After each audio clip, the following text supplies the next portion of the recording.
I've seen this question being asked hundreds of times. Hell, you've seen this question being asked hundreds of times, whether in your group of friends, on social media, in your own family, or anywhere else. And you probably ask yourself this question as well. If I'm on a date with a girl, with a woman, should I pay it or should we split the bill? And I'm not even gonna consider you saying that she should pay your bill. I have higher standards for my audience. But this is a debate that's been going on for a lot of fucking time. And you seem to get a different answer every time you ask that question. That's why I will answer this question quickly, so I won't waste your time. Who should pay on a date? Not just the first one. Who should pay on every single date? The answer is, if you want to be a masculine man, one who protects, cares, and loves his woman, you are the one who should pay. If you want to have a loving, caring, feminine woman, you are the one who should pay. If you want to be this new age type of weak man, with a weak mind and a weak body, who says that, oh, men and women are all equal and we're all the same, then split the bill. Or even better, let her pay for you. But the truth is, the objective truth, not the one we have shoved down our throats by the mainstream media, is that men and women are not the same. We are not equal. And obviously, here I'm not talking about rights or anything like this. On that front, we're all simply humans, no matter the fucking race or gender.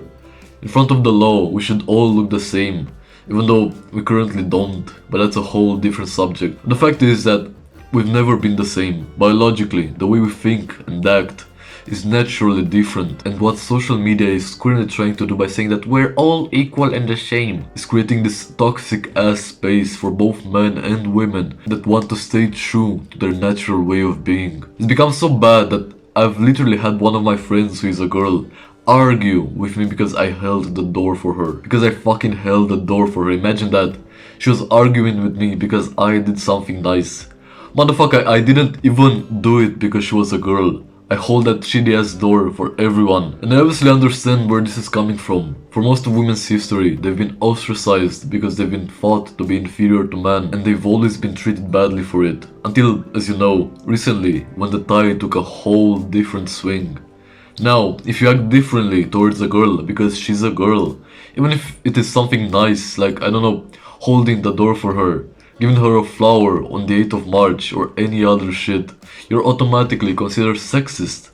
It's just dumb, and it's making the world a much, much worse place for both sexes. And yeah, I said both sexes as in two, because there are two genders, not an infinite number of them. Motherfuckers. Our society, and especially the feminist movement, which has a totally different meaning now than it did 50 years ago, when it was actually fighting for equal rights, not for the supremacy of one gender, has developed such a hatred toward men, and for masculinity especially. It's like being born a man is now a sin, and should stay away from it as much as possible. I'm telling you right now, the more we're gonna weaken the masculinity in our societies, the more we're gonna see nations crumble and become destroyed. I'm paraphrasing here, but who do you think is gonna fight in a war if the men in it have no values and no one to protect? The average man right now has at most video games and his dick under his protection. When war comes, that motherfucker won't do shit because he has nothing to protect. He has no family, no wife, and no children, no drive. And obviously, war shouldn't exist, and we're at a time of peace. But that doesn't mean we shouldn't be prepared. Just look at what's happening right now in Ukraine. Do you think anyone expected that war to come? Also, what do you think this is doing? Do you think this movement, let's call it, helps any people in this world? And let's say we're not even talking about men, because I don't know, fuck men, yay feminism, or some shit like that. But even if we're only looking at the women's side of all this, they have it a lot fucking worse as well.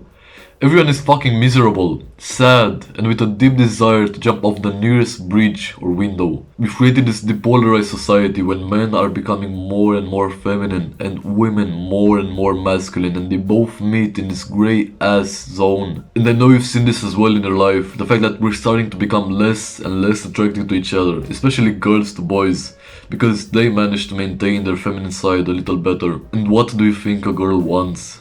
And I'm talking about a normal girl, not one who's been indoctrinated with this new age propaganda.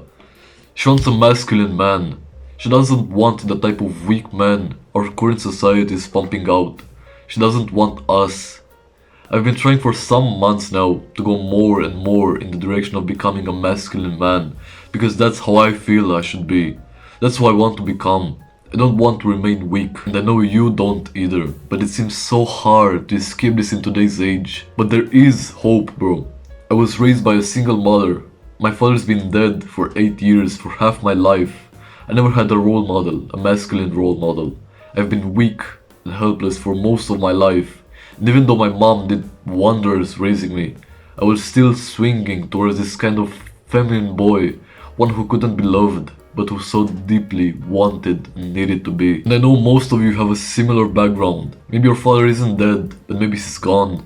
He doesn't come home very often. He left you, or maybe he's just not someone who you could take up as a role model. I know and I understand how you feel, and I'm telling you, brother, there is hope for us.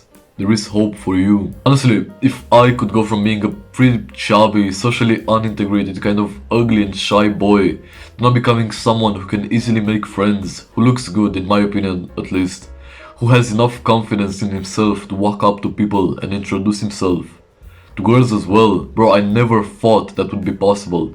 But just this month, I managed to make 5 new friends at the gym. And all of the conversations were initiated by me. I actually had written down as one of my goals for this month to meet just 2 new people, and before half of the month has gone by, I've met 5. Last month, I didn't even think I could do this, but now I feel more confident than ever. The results you get from embarking on this journey of becoming better, more masculine, and more sociable, and you'll surely see how your whole life changes because of a few different decisions. If you want to grow more and more, I believe my videos could be of help to you. I'd appreciate it a lot if you embarked on this journey with me, in order for both of us to become better. Because I'm not here only to teach you, I'm here in order to grow myself. Even though I got to a pretty good point in this journey, I'm not where I want to be, or where I should be. And the number one thing that I'd want is to have someone walk on this path with me. But now, going back to the main subject of the video, I know I strayed a little far from it, but everything I said was in part related to it.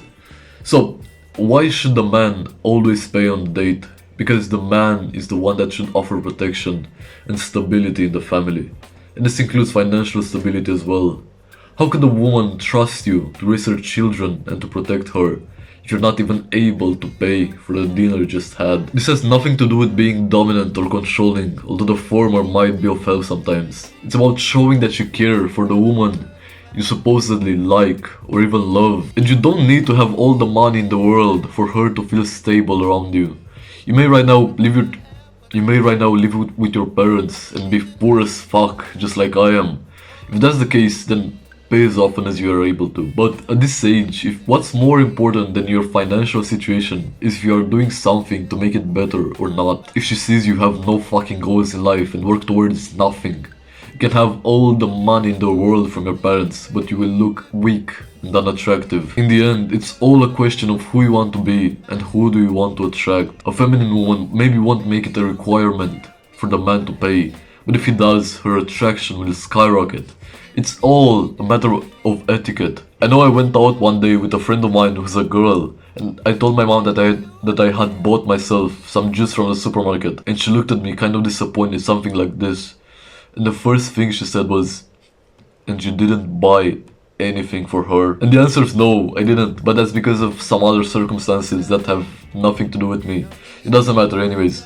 The point is, a good woman will always like and appreciate it if you're a gentleman and a masculine man. If you can live here, even with a single thing, I want it to be this. If you want to attract the kind of girl that you see in your dreams, loving, caring, attentive, and everything you may want, then you have to become the kind of man that she would love to be around. Don't settle for less, become better and enjoy greatness. Also, one last thing, if you ever go out on a date with a girl and she yells at you for holding the door for her, I'm telling you, run as fast as you can, brother. It's not worth it. But thank you a lot for watching this video, guys. If you made it to the end, you're a real fucking stud. And if you want to see how to quit masturbating and become an even more masculine man, click on this video right here. And until next time, guys, thanks a lot for watching, have an amazing day and keep growing. Mwah.